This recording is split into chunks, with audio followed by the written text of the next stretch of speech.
Gak ada obat. Kata itu layak kita sematkan untuk timnas Nguyen atau Vietnam, yang mana secara meyakinkan mengandaskan tim tuan rumah Singapura dengan skor 2-0 di leg pertama semifinal Piala AFF guys. Gila, ini Vietnam kayaknya udah kayak juara aja sih menurut aku ya. Dari segi permainan, efektivitas permainan, kayaknya Vietnam ini kita langsung kasih piala aja guys.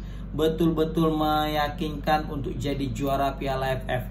Ditambah lagi dengan masuknya striker asal Brazil mereka yang baru dinaturalisasi, Nguyen Son, itu lagi-lagi mencetak gol lagi guys. Golnya juga keren. Bahkan dia tadi sempat menciptakan gol yang spektakuler. Kalau kalian lihat tayangan ulangnya nanti, golnya keren dari sudut sempit, mutar badan, dan dia bisa langsung cetak gol dengan tendangan keras ke pojok gawang. Tapi sayang sekali golnya dianulir sama VAR gara-gara ada indikasi hand. Kalau enggak, itu bisa jadi gol terbaik Piala AFF tahun ini guys. Ini Vietnam ini kayaknya udah bukan lagi levelnya AFF guys. Mereka betul-betul mengeluarkan segala kemampuan yang ada sehingga terlihat sekali kejomplangan ya, atau mungkin kita bilang kesenjangan antara negara ini dengan negara-negara lainnya. Singapura yang udah menurunkan skuad terbaiknya aja, begitu juga udah main di kandang, tapi belum bisa memberikan perlawanan yang berarti atas Vietnam. Terbukti mereka kalah 2-0 meski bermain di kandang sendiri di Jalan Besar Sport Center. Nah, aku juga bingung tadi kenapa Singapura kali ini mainnya itu bukan di kandang mereka yang stadion megah mereka itu, tetapi main di stadion yang rumput sintetis. Baru juga yang maaf katanya ya ini yang sering dipakai klub-klub mereka, tapi kenapa nggak main di stadion yang megah itu? Mungkin kalau kalian tahu, komen di kolom komentar. Oke, kalau dari segi statistik mereka sebenarnya beda tipis guys. Kalau dari tembakan, bahkan tembakan ke gawang itu memang Vietnam lebih unggul, baik itu juga tembakan ke gawang. Mereka, aku secara mengejutkan ini Vietnam kalah ball position daripada Singapura guys. Tetapi Singapura meskipun mereka unggul dari segi ball position, tapi peluang yang ada itu tak seefektif bagaimana Vietnam memanfaatkan peluang guys. Vietnam bahkan hampir setiap satu peluang itu bisa langsung jadi gol guys. Terbukti peluang-peluangnya mereka langsung satu gol. Dan peluang mereka juga yang satu gol ini juga yang karena offset pun gol juga. Yang karena offset, yang karena VAR itu gol. Makanya aku bisa bilang ini Vietnam dari segi finishing gacor guys. Tapi yang menjadi lucunya di sini ya, udah Vietnam menurunkan pemain terbaik, terus masuk naturalisasi lagi, begitu menghadapi Singapura yang betul-betul pemain inti juga, begitu juga lagi tren positif, begitu juga main di kandang, tapi bisa dikalahkan sama Vietnam guys dengan skor 2-0. Aku secara nggak langsung ini menandakan bahwasanya kuat banget timnas U22 kita guys, ketika bisa menahan imbang Vietnam hingga menit-menit akhir pertengahan babak kedua masih 0-0 dan bisa kalah pun cuma 1-0. Ini bisa kita bilang sebagai kita bilangnya, level kita itu berarti berada di level di atas Vietnam guys. Vietnam yang menurunkan pemain terbaiknya juga masih cuma bisa menang 1-0, begitu main di kandang ya, kandang mereka, terus kita mainkan U22. Jadi kalau misalnya kita pikir-pikir nih, kalau misalnya matematika, tapi nggak boleh juga sih main bola ini di matematika ya kan. Singapura ini kalau jumpa sama King Indo nggak ada apa-apanya sebenarnya ya kan. Ya walaupun sebenarnya kita lawan Filipina pun kalah gitu ya kan. Tapi memang bisa kita bilang setiap pertandingan timnas Indonesia itu selalu kurang beruntung. Lawan Laos kita kena kartu merah, lawan Filipina kena kartu merah. Ya kan, lawan Vietnam memang bukan level kita lah, karena kita juga pemainnya beda dengan bukan senior. Myanmar kita berhasil menang. Nah kalau misalnya kemarin itu lawan Laos dengan Filipina nggak kartu merah, aku yakin juga timnas Indonesia bisa curi poin lebih gitu kan. Tapi ya udahlah, kita lupakan lah itu. Tetapi guys, ini menarik melihat Vietnam. Kita tahu Vietnam ini lagi gacor-gacornya dengan kedatangan striker Nguyen Son mereka. Di pertandingan sebelumnya Nguyen Son ini cetak 2 gol loh. 2 gol dan 2 assist. Vietnam tuh menang 4-0 lawan Myanmar di pertandingan terakhir, kan Indonesia kalah lawan Filipina 4-0, dan 4 golnya itu di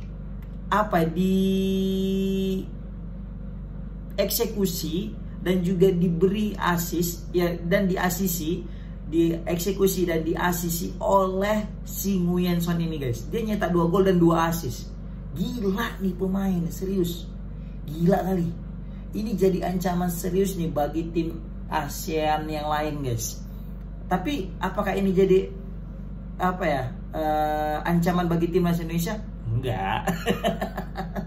Kalau aku ya mikirnya enggak. Ya memang kalau kelihatan lawan back Myanmar, baru back Singapura yang Nguyen Son ini terlihat sangat overpower. Tapi kalau di hadapan Bang Jai Ijaz guys, di hadapan Miss Hilgers sama Rizky Ridho, atau mungkin kita bilang lagi Justin Hubner, aduh ini masih belum lah kalau menurut aku ya. Karena Bang Jai yang udah mengawal Vlahovic loh, yang di Jupe pun apalagi cuma sekelas Nguyen Son. Tapi tetap kita apresiasi Nguyen Son ini guys, mengerikan untuk level Asia Tenggara.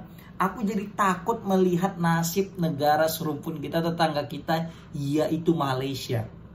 Kita tahu di kualifikasi Piala Asia 2027 di Arab Saudi, Malaysia ini satu grup sama Vietnam. Nah ya kan, satu grup sama Vietnam sama Nepal sama Laos. Kalau lawan Nepal aku yakin lah Malaysia bisa menang. Laos 50-50 lah, karena Laos juga lagi dalam tren positif. Indonesia aja kalang kabut kemarin kan. Ditambah lagi ada Vietnam yang baru nambah striker baru lagi. Ini maaf katanya bukan mendiskreditkan Malaysia, nggak ada striker Nguyen Son aja kayaknya Vietnam masih kuat kali untuk sekelas Malaysia. Apalagi ada Nguyen Son. Bisa-bisa Malaysia ini terancam untuk lolos ke Piala Asia di 2027 Arab Saudi guys. Yakin aku ini. Apalagi yang dipilih cuma satu aja, juara grup.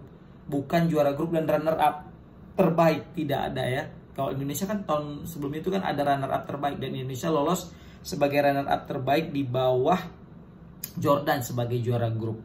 Nah ini bahaya, ini alamat bahaya untuk negara tetangga kita Malaysia yang mungkin ya bisa jadi terancam ikut Piala Asia tahun depan guys. Wah. Atau bisa jadi malah Laos nanti yang di peringkat kedua, bukan Malaysia. Waduh. Ini menarik nih untuk kita saksikan ke depannya bagaimana sepak terjang daripada timnas Malaysia. Tapi kita nggak boleh remeh juga Malaysia. Kita tahu Malaysia sekarang lagi dalam masa reformasi ya. Transformasi dari zaman kegelapan mau menuju zaman terang benderang semenjak pergantian jajaran PSSI-nya ini Malaysia. Ditambah lagi juga mereka sudah ganti Marty, ganti pelatih, dan juga aku lihat ada pergerakan daripada bos JDT untuk mengakuisisi PAM, dan gitu juga untuk memberikan terobosan-terobosan terbaik untuk timnas Malaysia itu sendiri guys. Nah ini menarik nih. Ditambah lagi juga mereka ingin meniru Indonesia untuk menaturalisasi pemain-pemain keturunan, tidak lagi fokus kepada proses naturalisasi pemain yang bermain di liga mereka tanpa ada darah Malaysianya. Nah ini menarik lagi guys, ya kan? Kenapa menarik lagi? Karena aku dapat info striker JDT itu mau dinaturalisasi, yang Bergson gitulah, yang striker ujung tombak mereka guys. Nah ini jadi